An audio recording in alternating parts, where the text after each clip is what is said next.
ओम शांति। 17 अप्रैल 2019 बाबा के महावाक्य। मीठे बच्चे, तुम सवेरे अमीर बनते हो, शाम को फकीर बनते हो। फकीर से अमीर, पतित से पावन बनने के लिए 2 शब्द याद रखो, मन मना भव, मध्याजी भव। प्रश्न: कर्म बंधन से मुक्त होने की युक्ति क्या है? उत्तर: पहला, याद की यात्रा तथा ज्ञान का सिमरन। दूसरा, एक के साथ सर्व संबंध रहे, अन्य कोई में भी बुद्धि न जाए। तीसरा, जो सर्वशक्तिमान बैटरी है, उस बैटरी से योग लगा हुआ हो। अपने ऊपर पूरा ध्यान हो। दैवी गुणों के पंख लगे हुए हों तो कर्म बंधन से मुक्त होते जाएंगे। ओम शांति। बाप ने बैठ समझाया है, यह है भारत के लिए कहानी। क्या कहानी है? सुबह को अमीर है, शाम को फकीर हैं। इस पर एक कहानी है। सुबह को अमीर था। यह बातें तुम जब अमीर बनते हो तब नहीं सुनते हो। फकीर और अमीर की बातें तुम बच्चे संगम युग पर ही सुनते हो। यह दिल में धारण करना है। बरोबर भक्ति फकीर बनाती है, ज्ञान अमीर बनाता है। दिन और रात भी बेहद का है। फकीर और अमीर भी बेहद की बात है, और बनाने वाला भी बेहद का बाप है। सभी पतित आत्माओं के लिए एक ही बैटरी है, पावन बनाने की। ऐसे ऐसे टोटके याद रखो तो भी खुशी में रहेंगे। बाप कहते हैं, बच्चे, तुम सवेरे अमीर बन जाते हो, फिर शाम को फकीर बन जाते हो। कैसे बनते हो, यह भी बाप समझाते हैं। फिर पतित से पावन, फकीर से अमीर बनने की युक्ति भी बाप ही बतलाते हैं। मन मना भव, मध्याजी भव, यही 2 युक्तियां हैं। यह भी बच्चे जानते हैं, यह पुरुषोत्तम संगम युग है। तुम जो भी यहाँ बैठे हो, गारंटी है तुम स्वर्ग के अमीर जरूर बनेंगे। नंबरवार, पुरुषार्थ अनुसार। स्कूल में भी ऐसे होता है। नंबरवार क्लास ट्रांसफर होता है, इम्तिहान पूरा होता है तो फिर नंबरवार जाकर बैठते हैं। वह है हद की बात, यह है बेहद की बात। नंबरवार रुद्र माला में जाते हैं। माला अथवा झाड़, बीज तो झाड़ का ही है, परमात्मा फिर मनुष्य सृष्टि का बीज है। यह बच्चे जानते हैं कि झाड़ वृद्धि को कैसे पाता है, पुराना कैसे होता है। आगे यह तुम नहीं जानते थे, बाप ने आकर समझाया है। अभी यह है पुरुषोत्तम संगम युग। अभी तुम बच्चों को पुरुषार्थ करना है। दैवी गुण के पंख भी धारण करने हैं। अपने ऊपर पूरा ध्यान देना है। याद की यात्रा से ही तुम पावन बनेंगे और कोई उपाय नहीं। बाप जो सर्वशक्तिमान बैटरी है, उनसे पूरा योग लगाना है। उनकी बैटरी कभी ढीली नहीं होती। वह सतो रजो तमो में नहीं आते, क्योंकि उनकी सदा कर्मातीत अवस्था है। तुम बच्चे कर्म बंधन में आते हो। कितने कड़े बंधन हैं। इन कर्म बंधनों से मुक्त होने का एक ही उपाय है, याद की यात्रा। इसके सिवाय और कोई उपाय नहीं। जैसे यह ज्ञान है, यह भी हड्डियां नरम करता है। यूं तो भक्ति भी नरम बनाती है। कहेंगे यह बेचारा भक्त आदमी है, इनमें ठगी आदि कुछ भी नहीं। परंतु भक्तों में ठगी भी होती है। बाबा अनुभवी है। आत्मा शरीर द्वारा धंधाधोरी करती है, तो इस जन्म का भी सब कुछ स्मृति में आता है। 4-5 वर्ष की आयु से अपनी जीवन कहानी याद रहनी चाहिए। कोई 10-20 वर्ष की बात भी भूल जाते हैं। जन्म जन्मांतर का नाम रूप तो याद नहीं रह सकता। एक जन्म का तो कुछ बता सकते हैं। फोटो आदि रखते हैं, दूसरे जन्म का तो पता नहीं रह सकता। हरेक आत्मा भिन्न नाम रूप देश काल में पार्ट बजाती है। नाम रूप सब बदलता रहता है। यह तो बुद्धि में है, कैसे आत्मा एक शरीर छोड़ फिर दूसरा लेती है। जरूर 84 जन्म, 84 नाम, 84 बाप बने होंगे। अंत में फिर तमो प्रधान संबंध हो जाता है। इस समय जितने संबंध होते हैं, उतने कभी नहीं होते हैं। कलयुगी संबंधों को बंधन ही समझना चाहिए। कितने बच्चे होते हैं, फिर शादी करते हैं, फिर बच्चे पैदा करते हैं। इस समय सबसे जास्ती बंधन है। चाचे मामे काके का। जितने जास्ती संबंध, उतने जास्ती बंधन। अखबार में पढ़ा 5 बच्चे इकट्ठे जन्मे, पांचों ही तंदुरुस्त हैं। हिसाब करो कितने ढेर संबंध बन जाते हैं। इस समय तुम्हारा संबंध सबसे छोटा है। सिर्फ एक बाप से सर्व संबंध है। दूसरा कोई से भी तुम्हारा बुद्धि योग नहीं है, सिवाय एक के। सतयुग में फिर इससे जास्ती हैं। हीरे जैसा जन्म तुम्हारा अभी है। हाईएस्ट बाप बच्चों को एडॉप्ट करते हैं। जीते जी गोद में जाना वर्षा पाने के लिए सो अभी ही होता है।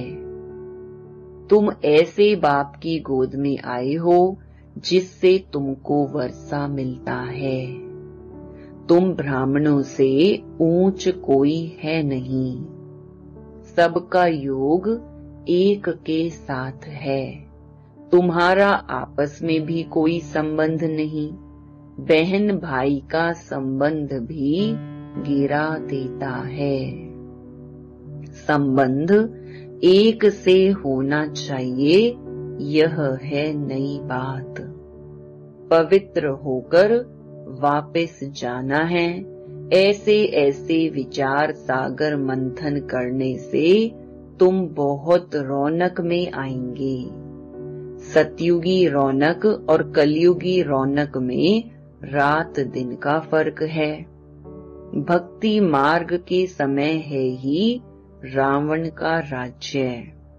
पिछाड़ी में साइंस का घमंड भी कितना होता है, जैसे सतयुग से भेंट करते हैं।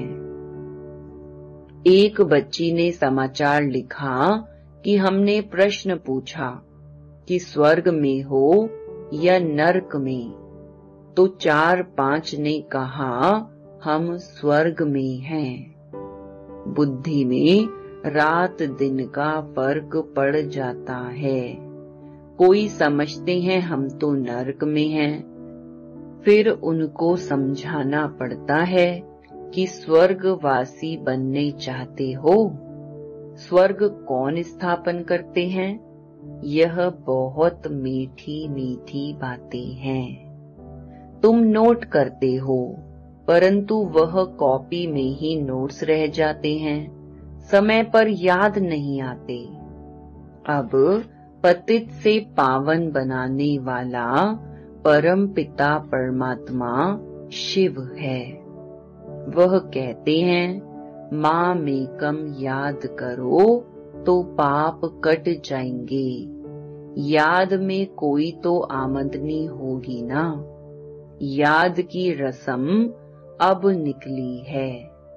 याद से ही तुम कितने ऊंच स्वच्छ बनते हो। जितनी जो मेहनत करेगा उतना ऊंच पद पाएगा। बाबा से भी पूछ सकते हो, दुनिया में तो संबंध और जायदाद के पीछे झगड़े ही झगड़े हैं। यहाँ तो कोई संबंध नहीं। एक बाप दूसरा न कोई। बाप है बेहद का मालिक। बात तो बड़ी सहज है। उस तरफ है स्वर्ग और इस तरफ है नरक। नरकवासी अच्छे या स्वर्गवासी अच्छे? जो सयाने होंगे वह तो कहेंगे स्वर्गवासी अच्छे। कोई तो कह देते हैं नरकवासी और स्वर्गवासी, इन बातों से हमें कोई मतलब नहीं, क्योंकि बाप को नहीं जानते हैं। कोई फिर बाप की गोद से निकल माया की गोद में चले जाते हैं। वंडर है ना। बाप भी वंडरफुल तो ज्ञान भी वंडरफुल, सब वंडरफुल।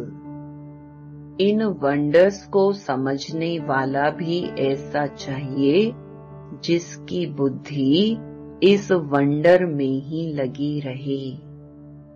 रावण तो वंडर नहीं है, न उनकी रचना वंडर है। रात दिन का फर्क है। शास्त्रों में लिख दिया है, काली दह में गया, सर्प ने डसा, काला हो गया। अब तुम अच्छी रीति यह सब समझा सकते हो। कृष्ण के चित्र को कोई उठाकर पढ़े तो रिफ्रेश हो जाए। 84 जन्मों की कहानी है, जैसे कृष्ण की वैसे तुम्हारी।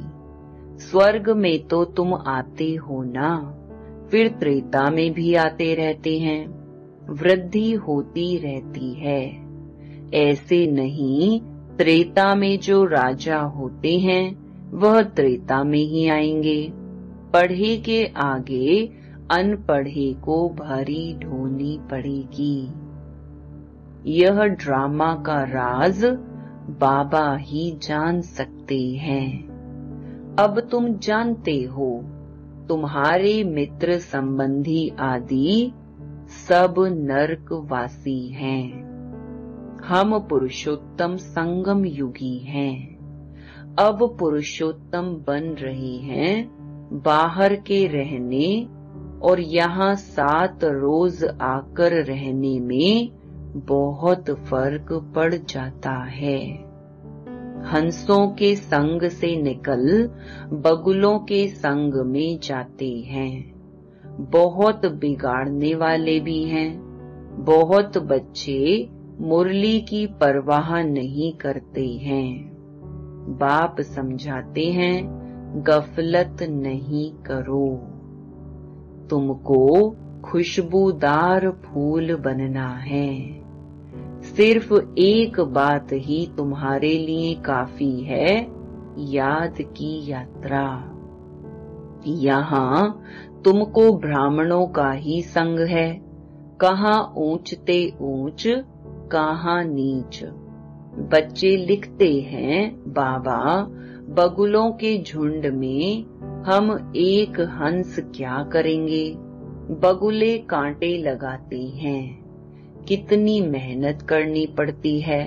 बाप की श्रीमत पर चलने से पद भी ऊंच मिलेगा। सदैव हंस होकर रहो। बगुले के संग में बगुला ना बन जाओ।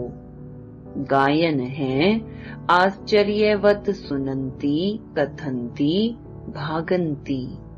थोड़ा भी ज्ञान है तो स्वर्ग में आएंगे, परंतु फर्क रात दिन का पड़ जाता है। सजाएं बहुत कड़ी खाएंगे। बाप कहते हैं, मेरी मत पर ना चल, पतित बने तो 100 गुना दंड पड़ जाता है। फिर पद भी कम हो जाता है। यह राजाई स्थापन हो रही है, यह बातें भूल जाती हैं। यह भी याद रहे तो भी ऊंच पद पाने का पुरुषार्थ जरूर करें। नहीं करते हैं तो समझा जाता है एक कान से सुन दूसरे से निकाल देते हैं। बाप से योग नहीं। यहाँ रहते भी बुद्धि योग बाल बच्चों की तरफ है। बाप कहते हैं, सब कुछ भूल जाना है, इसको कहा जाता है वैराग्य। इसमें भी परसेंटेज है। कहाँ न कहाँ ख्यालात चले जाते हैं। 1-2 से लव हो जाता है तो भी बुद्धि लटक जाती है। बाबा रोज समझाते हैं, इन आँखों से जो कुछ देखते हो वह सब खत्म होने वाला है।